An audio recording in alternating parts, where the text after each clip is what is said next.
important trends of January, part 4. So in January, apart from all the trends which were mentioned in previous videos on the channel, there is happening also one more important event. Neptune will exit Pisces. It will enter Aries finally, but without returning back to Pisces. So in other words, Neptune will start its totally new cycle, and not just in the new sign but in the whole zodiac. So it's a really important event, but what makes it even more important is the fact that Saturn will join Neptune exactly in the beginning of its whole new cycle in the whole zodiac by 14th of February. So in general, in the middle of February, we can say like this conjunction of Neptune and Saturn will become exact point.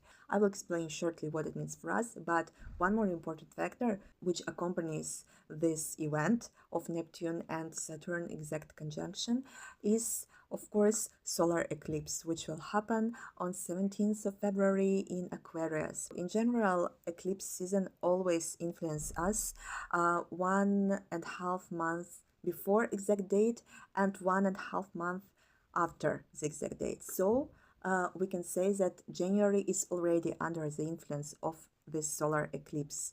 And what is in common between Neptune and Aquarius? Neptune and Aquarius are both about escaping the material reality. It's about some non-standard approaches, and it's about just non-standard vision. So how will this fact influence this exact point of conjunction between Neptune and Saturn?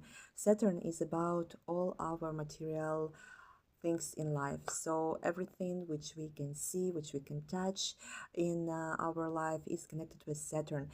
And also Saturn is about all our long-term plans for life, all our let's say support pillars in life, so everything which we rely on in life, and if it's material thing, it's about Saturn. So when Saturn is in conjunction with Neptune and it's all under the influence of Aquarius eclipse, it means that all our long-term planning strategies for life should be with consideration of all non-standard approaches, with all non-standard vision. So either we choose by ourselves to create our life and our long-term perspective in our life with consideration of all the things which we cannot touch, faith, of religion, or with consideration of astrology, psychology, meditations, or some very mystical events might influence our long-term plan.